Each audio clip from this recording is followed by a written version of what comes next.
Hey, mister, can we talk? Sorry. You got a minute? Sorry. You just want to get out of here. And you likely don't want to tag along like me. It's just, Mr. Thompson has his own view on matters, on account of it's his job and what all, but that's not the only side of the tale. To Mr. Thompson, a person's a gear. It does its job quiet-like. If it squeaks or stutters, it gets replaced. The deserters are decent folk. I knew some of them before they left. Life's hard here, especially for them that don't fit in so well. We're one big Spacer's Choice family, but every family's got the one the rest whisper about. Mr. Thompson's aiming to take away their power. They'll have no lights to see, nor heat to cook. They'll be at the mercy of marauders, or worse. I think you should talk to the town's vicar about it. Max, his name is. Thanks, mister. I just think when you gotta make a decision that'll hurt somebody, it's best to think on the right and wrong of it. That's what my dad used to say anyways.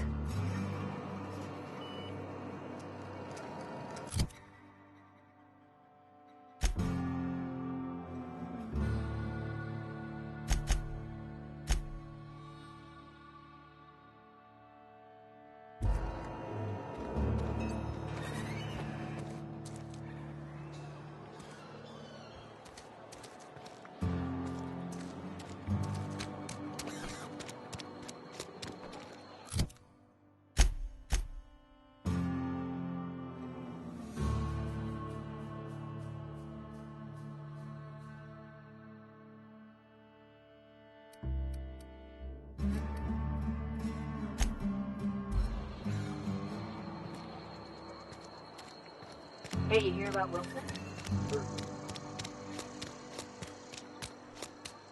I've been feeling pretty low these days. I suppose. I've never actually been in here. Seemed scary from the outside. Welcome to the Spacer's Choice Constabulary. We are Halcyon's leading brand in frontier justice. The office is writing up promotion. Purchase 3 criminal investigations and the 4th one's free.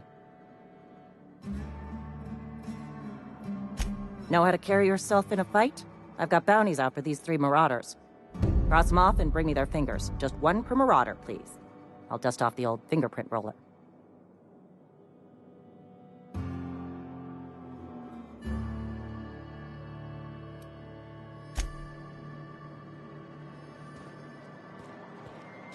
Been eating nothing but salt tuna for a year. Nothing I can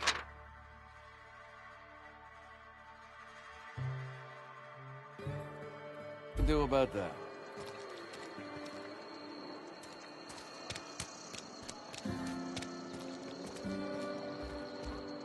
Oh, I cut my own hair. But Conrad sells real good disinfectant.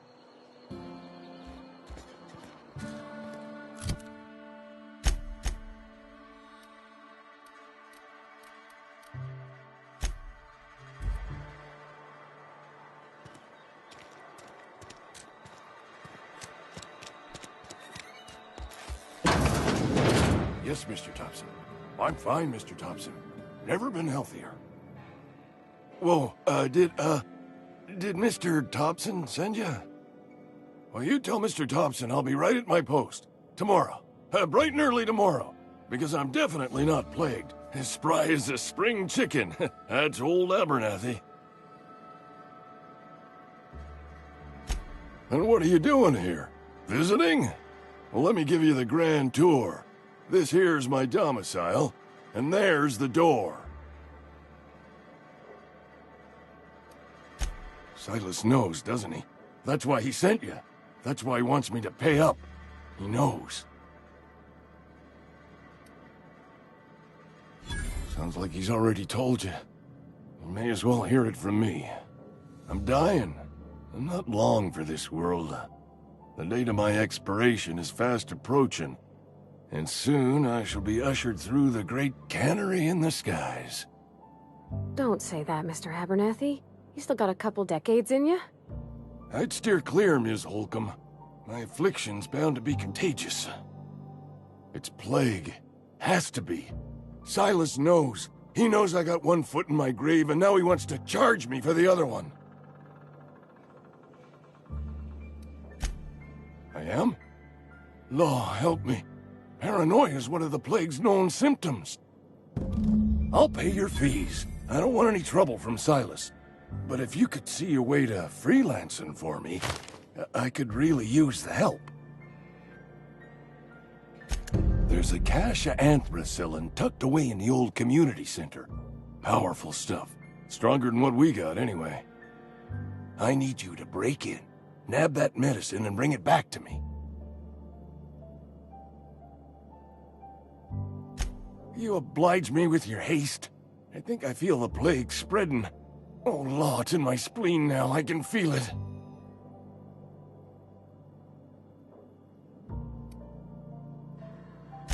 I know that, but I got nobody else to turn to. Reed would have wrote me up. Constable would have locked me up and wrote me up. Could have gone to see the good vicar, but I never did find my courage.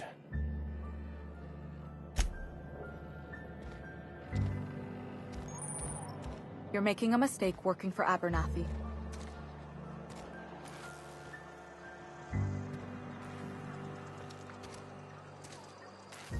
Excuse me. I'm Esther Blaine, Spacer's Choice Actuary. I overheard your talk with Abernathy. I hope you're not thinking about getting him that medicine. Abernathy is a well-known hypochondriac. Anthracillin is wasted on him. You're better off selling it to me instead. All I'm saying is Abernathy's worked in this town longer than some of us been alive. How do I put this gently? He's got a lot of cobwebs up in his attic. I probably shouldn't tell you. Don't want you implicated for what I'm trying to do. All right. Here's a summary. A lot of sick people in this town, and we don't have the medicine to treat them all. Can't reach out to corporate without crossing a river of red tape, so I'm reaching out to you. I'm paid better than Abernathy. Whatever he's giving you, I will do you one better. That's all I can ask of you.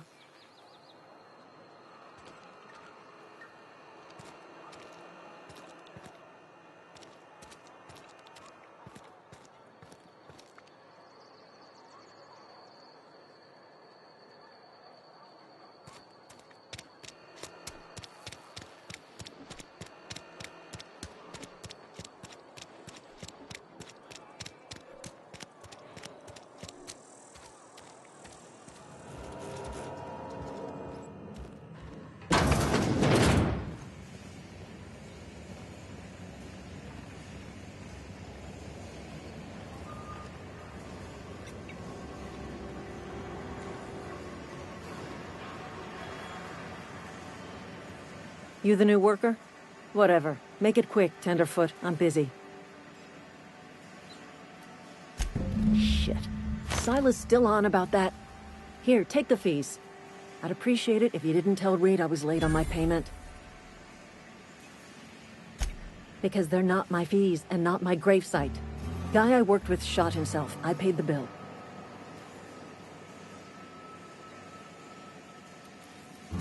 I could do without the sarcasm. Wasn't acting out of the goodness of my heart. Law requires delinquent gravesite fees to be paid by the deceased party's closest living relative, which meant me. Shame, though. Eugene was a good worker. Woke up one morning and put a round through his upper story. Can't imagine why. The kid was doing all right at his desk. We all thought he was an upstanding receptionist. Just between the two of us, I'm pretty shocked his weapon didn't misfire. Spacer's Choice handguns aren't the most reliable.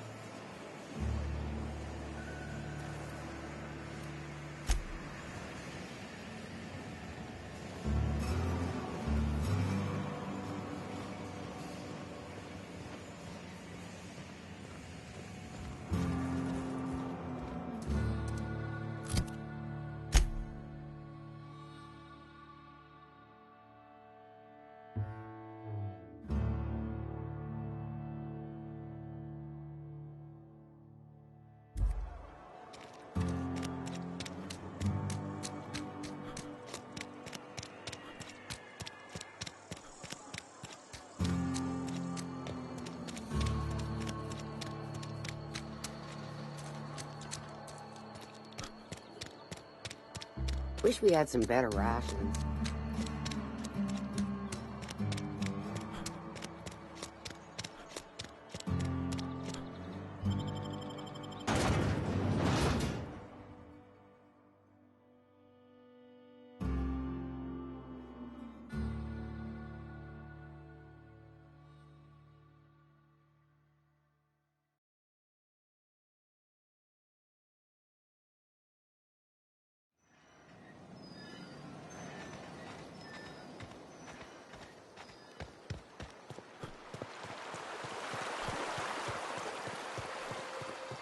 Hey, Miss Parvati. Come for a visit? Not today. Just helping this fella. Lovely to see you about, Miss Parvati. Things going all right, Silas? Been keeping him careful and true, miss.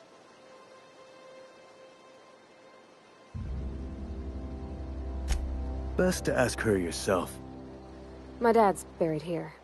Silas watches over him when I can't leave the house. Oh. Well, thanks.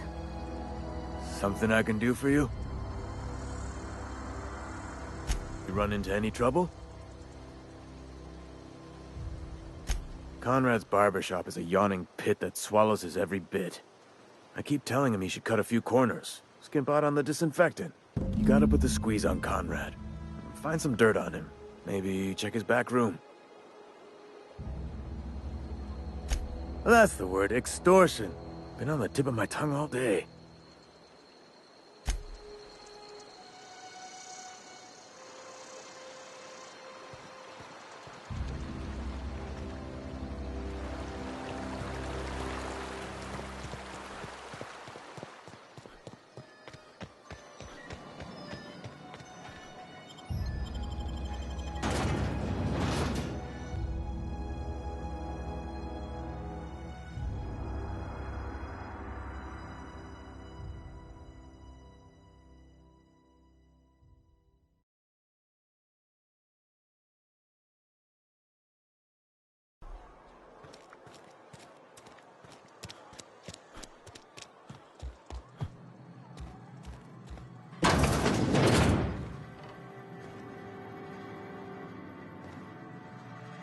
What can I do for you?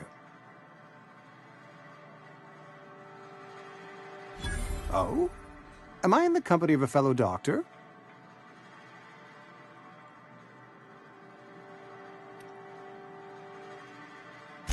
You may think that, but the tidiness of my fellow worker is my responsibility, alive or otherwise.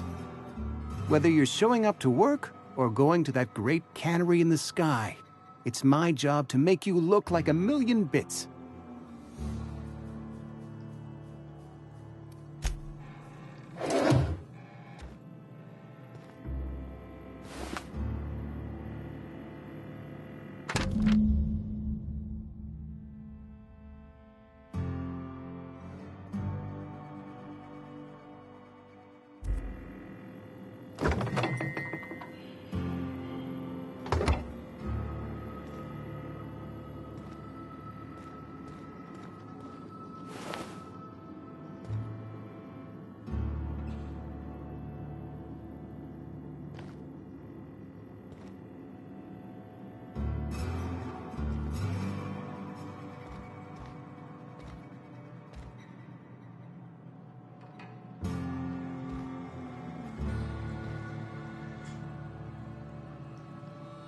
What can I do for you?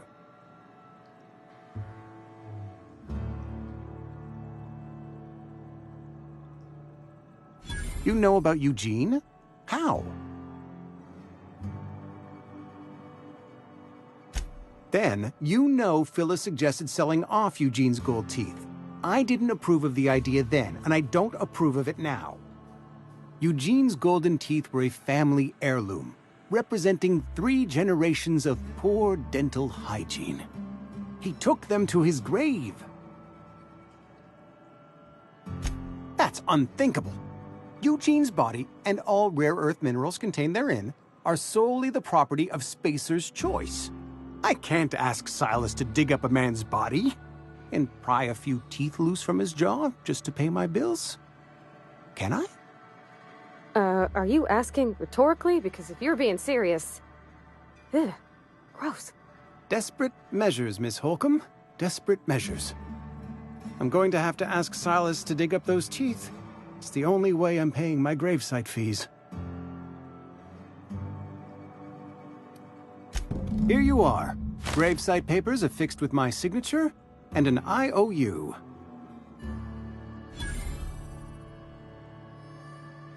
Eugene was not a suicide. He put a bullet in his brain, yes, but that's largely a technicality. I was the one who prepared Eugene's body for interment. I discovered symptoms of the plague on his corpse, and I discovered medicine in his pocket. Lots of medicine. Eugene overdosed on adrenatime, which is known to cause psychosis and paranoia as possible side effects. The paranoia drove him to take his own life. We can all thank our lucky stars that young Eugene was hopped up on medication and suffered its predictable side effect. I included it all in my official report. I'd like to think I saved Edgewater a great deal of money. We never could have paid the fines associated with a suicide.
When I was little, we'd get freighters in every Sunday noon.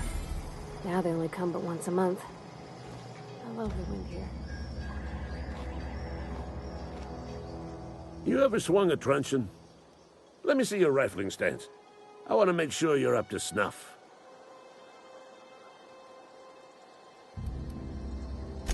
I told Silas I'd pay my dues if he agreed to join the Resistance. Guess this means he's finally heard the calling. The war, the coming apocalypse, man versus machine. I'm talking about mechanical soldier. Cold, heartless automatons made of iron and lies. That's right. That's what I've been saying. We gotta square our shoulders and stand ever vigilant. Auto-mechanicals. Creatures forged in the fires of malevolence.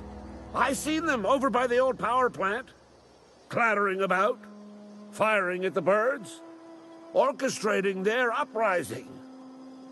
When the swarms of mechanicals come clanging on over that hill, where will you be? Cowering beneath your cot? Or standing shoulder to shoulder with the Resistance? I've been gathering up a war chest over the years. Saw tuna cans, mostly, some Spacer's chaw, a few bit carts. I'll reward you for your aid. Enlistment fees? Yeah, I suppose. Wouldn't want to give the Resistance a bad name.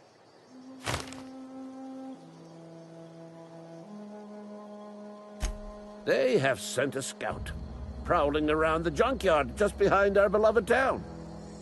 This scout must not be permitted to return to its base of operations. Cross it off, then report back.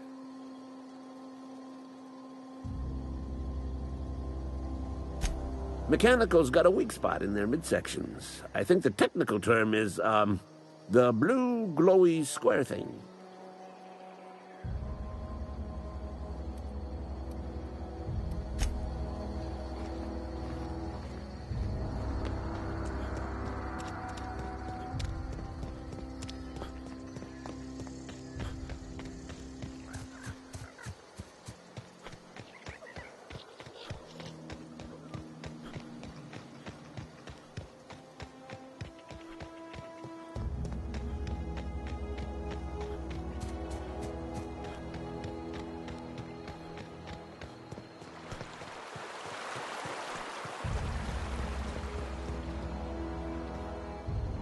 Fancy threads.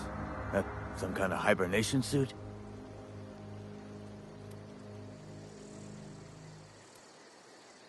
You run into any trouble?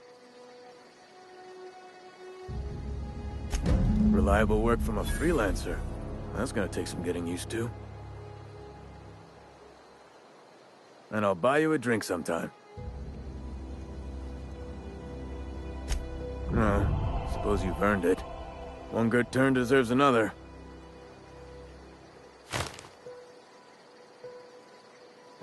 Abernathy was sick?